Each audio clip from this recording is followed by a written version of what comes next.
welcome to livealittlehigher.com. In the book Hasidic Perspectives, a festival anthology by Rabbi Alter B. Metzger, and it's an adaptation of the discourses by Rabbi Menachem Mendel Schneerson, the Lubavitcher Rebbe.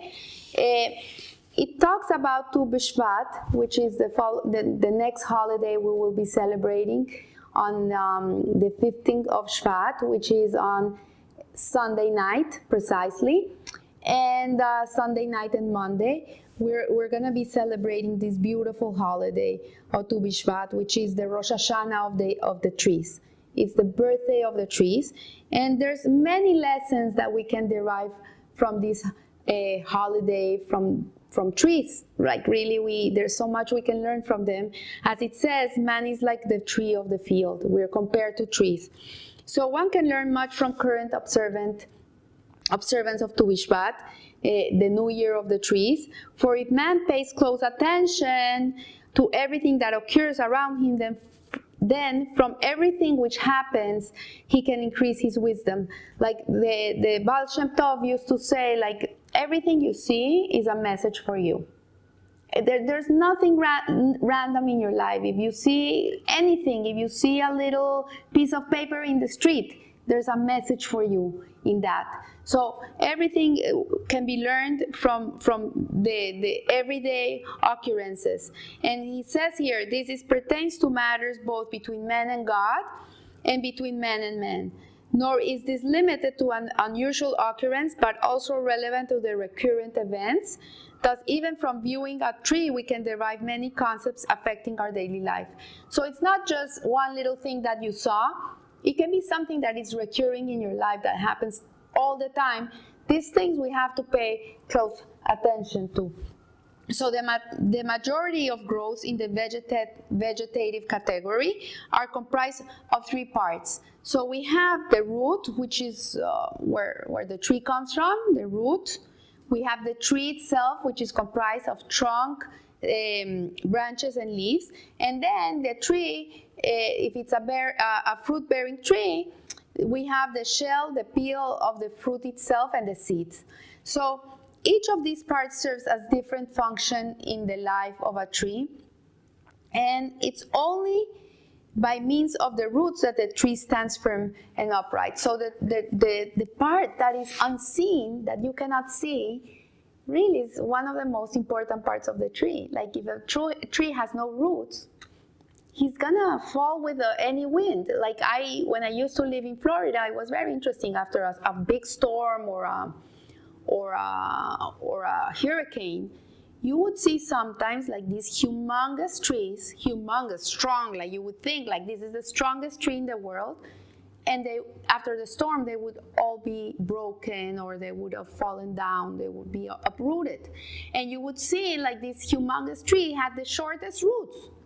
And that's why they were not strong really. In the way you saw them, they looked very strong, but the roots were very, very not strong, and any wind would come, and this tree would just break or fall down. So we see that the roots are firmly embedded in the ground. Then there is no danger that a strong wind will come and uproot the tree. And although the root is concealed from the eye of the viewer, the tree's primary vitality comes from the root through its source. In addition, there are other sustaining means, but the roots of the tree is what flows all the water that goes into the tree comes from the roots. So as for example, the leaves absorbing necessary nutrients, like the leaves also, they photosynthesize, they need the sun gives the tree other nutrients to be able to look beautiful. And the sun, we need the sun for the tree to grow and to be strong. But the roots really, which is that part that is unseen, is a very important part. So the trunk is the major part of the tree, what we see, the biggest part of the tree. And with the passage of time, this trunk grows. Like, you know the age of a tree by the different circles it has in the trunk. And also, depending on how strong the trunk is, the amount of branches and leaves of the tree are going to increase. So it's particularly through analysis of the tree's trunk that the experts can determine the age of the tree. So, however, the primary purpose of the tree, the purpose for which it was created, is to bear fruit. If a tree doesn't bear fruit, then what's the purpose? Like, maybe yes, it can give us some shade, but the primary purpose is the fruit. And the tree's fertility is on the most part evidenced by means of the seeds taken from that fruit and planted to cause the growth of other trees. So the fruit are the ones that are going to plant other trees. So dependent on the fruit, the quality of the fruit that the tree gives us, that tree has it's gonna be eternal, because it's gonna bear more fruit and more fruit and more fruit, and the fruits are gonna give more seeds, and the seeds are gonna give more trees. So the Torah states, man is like a tree of the field. In many respects, including the spiritual sense, man is similar to a tree. And here are some of the things that we can learn from these aspects of the tree. So the root of the tree is equivalent to the faith of the Jew. The faith is something that is internal. It's something that a Jew carries inside of him. It's not something that you see. So in this manner, he's connected with the realm and the source of his life. When a person has emunah and bitachon, when he works on this part of himself, then he's very much connected to his life force. He's being sustained directly by Hashem, by the energy of God, by the Ein Sof. So even if one has matured to significant levels in the study of Torah and the performance of mitzvot, the vitality of a Jew is derived from his faith in God. This is what sustains a Jew. This is where we get our nourishment, really, is from our faith. And I see a lot of people that are suffering too much because they're lacking this part of themselves. Yeah, they look like a tree. They have a trunk, they have branches, they have nice fruits. But if the wind comes, they'll crash down. There's nothing to sustain them.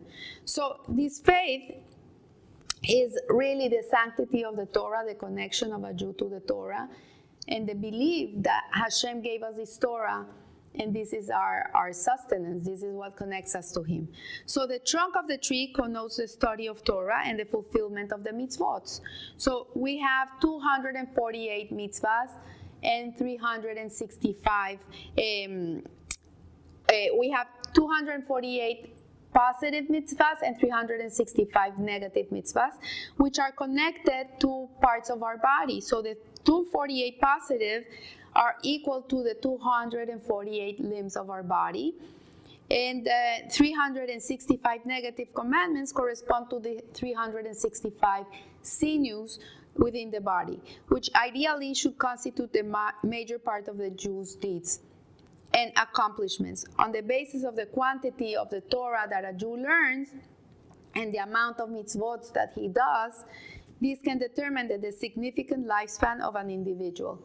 So we are not measured by the amount of years that we live in this world, like the tree that you count the rings around its trunk, but we are measured by the amount of good deeds and knowledge of Torah that we attain during our lifetime.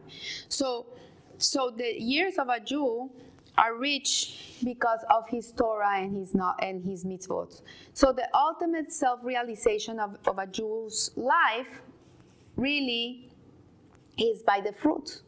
And so yes, the fruits can be our children, our physical children, but it can also be related to spiritual children. So people that we influence, people that we touch, people that we teach, people that we help.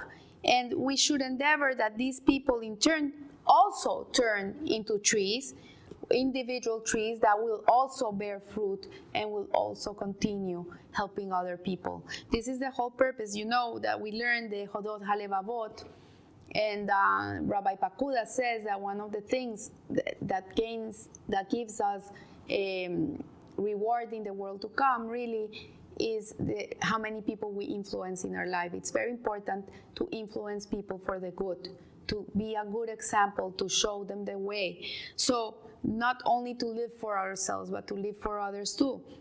So he should endeavor that these people in turn become individual trees and they also bear fruit. And then it says that that they develop in their Torah identity, possessing roots, the primary qualities of faith, and the trunk with branches, which is the Torah study and the mitzvot, and the bearing fruit, which is giving benefit to others. So, in summation, in conclusion, the root of a Jew and the primary aspect of his identity is pure faith. This is number one that we have to work on ourselves every day of our lives in acquiring emunah and bitachon, that we have to work on this. This is, we're giving a certain amount of faith innately in ourselves, but the world sometimes gives us questions, and sometimes we question, and sometimes our faith falls down. But nevertheless, this is a constant battle within the Jew, that we should always be working on that faith. We have to learn about faith, we have to pray, we have to do all these things that will give us this strength, this inner strength that will allow us to be a strong trunk.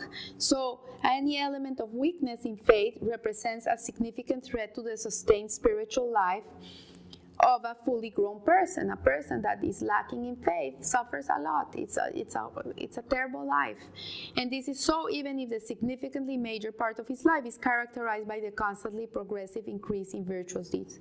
So yes, there's many people who are very good, they're very kind, they do a lot of good in the world, but nevertheless their faith is lacking. So the perfection or wholeness of an individual is in the act of bearing fruit, and in influencing others, and in aiding them to live meaningful lives in which they will fulfill their tasks and God's purpose in their creation. So if you don't have good roots, if you don't have faith, how can you give good fruit? It's not going to be good fruit. You have to have faith in order to be able to leave an imprint in this world, to be able to live good people that will continue in this way of life. So does the actions of the individual bear fruit, and this fruit in turn bears other fruit. This sustained sequence, constantly progressing and bearing the fruit of Torah and mitzvot in future generations, and all of this results from the initiative of the individual who begins the sequence. So this reminds me of a beautiful story of a man that is working, and he's tired, and he finds a tree, and he sits under the tree, and the tree gives him a beautiful shade, and he can rest, and then he wants to bless the tree, but it's such a magnificent tree, he doesn't know what to bless him with. He has everything. So the man looks at the tree and says, I bless you that your fruit should be better than you. And this is a blessing I give you. I bless you. Hashem should bless you that your fruit should be better than you. And in this way, we will make a beautiful world. So happy Tu B'Shvat, Hag Sameach.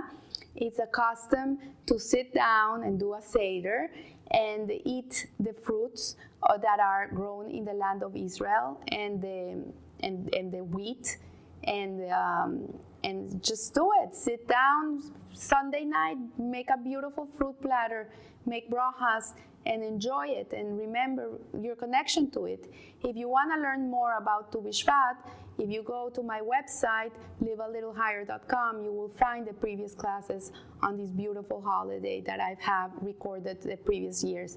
So Hag Sameach and live a little higher. Thank you.